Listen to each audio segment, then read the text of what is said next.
Assalamualaikum warahmatullahi wabarakatuh. Well guys, kami dari kelompok 2 Islam dan Budaya Lokal akan membahas tentang hakikat kebudayaan, yang dimana hakikat kebudayaan tersebut akan membahas tentang pengertian dari kebudayaan tersebut, lalu bagaimana perubahan kebudayaan di Indonesia. Nah, saksikan video kami untuk membahas tentang hakikat kebudayaan tersebut. Besok kan UTS Islam Budaya Lokal, tapi gimana ya, saya belum mengerti sama hakikat kebudayaan itu. Oh, ada mereka. Saya tanya aja di sana. Ya, mau nanya apa? Saya mau nanya, kan besok kan saya ada UTS Islam Budaya Lokal, tapi saya belum mengerti apa sih itu kan hakikat kebudayaan dan gimana sih proses perubahan suku budaya itu. Itu saya bingung. Tenang, Anda dengan tangan yang tepat. Nanti Putri yang jelasin ya. Oh iya, sudah bisa? Iya, nanti saya yang jelasin. Saya Paruya Putri akan membahas tentang apa sih yang dimaksud dengan kebudayaan tersebut. Baik, apa sih yang dimaksud dengan kebudayaan? Budaya atau kebudayaan itu berasal dari bahasa Sanskerta, yaitu budaya, yang merupakan bentuk jamak dari kata budi, yang berarti semua hal yang berkaitan dengan akal manusia. Nah, adapun salah satu ahli atau tokoh yang bernama Taylor mengatakan bahwa kebudayaan itu adalah sistem kompleks yang mencakup pengetahuan, kepercayaan, kesenian, moral, hukum, adat istiadat, ataupun kebiasaan-kebiasaan yang dilakukan oleh manusia sebagai anggota masyarakat. Baik, selanjutnya saya akan menjelaskan unsur-unsur kebudayaan. Unsur kebudayaan yang pertama yaitu sistem religi dan upacara keagamaannya. Unsur yang pertama ini mencakup semua aspek dalam beragama, baik nilai-nilai yang terkandung di dalamnya maupun ritual-ritual yang terkandung di dalam agama tersebut. Unsur yang kedua yaitu sistem kemasyarakatan dan organisasi sosial. Nah, di sini mencakup semua aspek dalam berkehidupan masyarakat. Di sini juga kita diajarkan untuk bagaimana caranya berinteraksi dengan baik antar masyarakat. Yang ketiga yaitu sistem pengetahuan. Manusia diberikan akal dan menggunakan akal tersebut dengan tujuan yang sangat sederhana, yaitu untuk bertahan hidup. Nah, sistem pengetahuan ini mencakup pengetahuan tentang alam, flora, fauna, dan lain-lainnya. Unsur yang keempat yaitu sistem bahasa. Bahasa merupakan instrumen yang paling penting dan utama dalam kehidupan manusia, karena tanpa bahasa manusia tidak akan bisa menjadi manusia yang berbudaya. Unsur yang kelima yaitu sistem peralatan hidup dan teknologi. Dalam meneruskan kehidupan, manusia terbiasa dalam mengolah alam dengan berbagai alat. Nah, alat yang dipakai di sini yaitu sistem produksi, teknologi, perhiasan, senjata, dan lain-lainnya. Selanjutnya, sistem mata pencaharian hidup. Apa sih yang dimaksud dengan mata pencaharian hidup? Mata pencaharian di sini maksudnya adalah segala usaha yang dilakukan oleh manusia untuk memenuhi segala kebutuhan hidup mereka. Unsur yang terakhir yaitu kesenian. Kesenian adalah kerjasama antar akal kemudian menjadi sebuah daya imajinatif.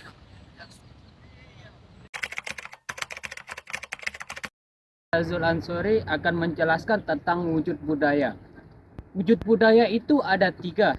Yang pertama, ideas atau gagasan. Yang kedua itu aktivis atau perilaku. Yang ketiga, artefak, benda hasil budaya. Nah, yang pertama ini ialah ideas atau gagasan.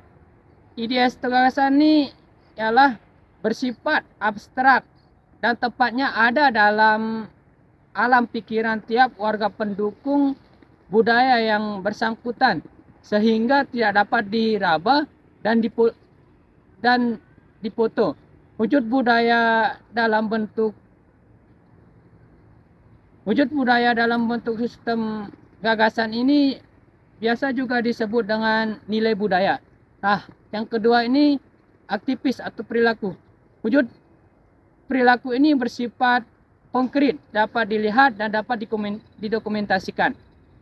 Contohnya itu seperti petani yang bekerja di sawah, orang yang sedang menari lemah gemulai, dan lain-lain. Masing-masing aktivis tersebut berada dalam satu sistem tindakan dan tingkah laku. Nah, yang ketiga ini artefaks atau benda hasil budaya. Wujud ini bersifat konkret, dapat diraba dan dipoto. Kebudayaan dalam wujud konkret ini disebut dengan kebudayaan fisik. Contohnya itu seperti bangunan-bangunan yang megah seperti piramida, tembok Cina, manhir, dan alat memasak seperti kapak perunggu dan gerabah dan lain-lain. Sekian. Bismillahirrahmanirrahim. Saya Haidar Agung. Saya di sini akan menjelaskan tentang perubahan kebudayaan. Ada 4 proses perubahan kebudayaan. Yang pertama yakni cultural lag. Cultural lag yaitu perbedaan taraf kemajuan di suatu masyarakat. Dengan kata lain, cultural lag dapat diartikan sebagai bentuk ketertinggalan kebudayaan di suatu masyarakat. Dengan contohnya di mana saat benda itu diperkenalkan pertama kali dan di mana saat benda itu diterima secara umum oleh masyarakat tersebut. Yang kedua, cultural survival. Cultural survival yaitu suatu konsep untuk menggambarkan suatu praktik yang telah kehilangan fungsinya secara 100%, yang tetap hidup dan berlaku semata-mata di atas landasan adat istiadat. Cultural survival dapat diartikan dengan adanya acara tradisional yang tidak mengalami perubahan dari dulu hingga sekarang. Dan yang ketiga, cultural conflict atau pertentangan kebudayaan. Pertentangan kebudayaan yaitu proses pertentangan antara budaya satu dan budaya yang lainnya. Konflik budaya seringkali terjadi akibat perbedaan kepercayaan atau keyakinan antara anggota kelompok satu dan kelompok yang lainnya. Dan yang keempat, cultural shock atau guncangan kebudayaan. Guncangan kebudayaan yaitu proses guncangan kebudayaan sebagai akibat terjadinya perpindahan budaya secara tiba-tiba dari suatu kebudayaan ke kebudayaan yang lainnya. Sekian.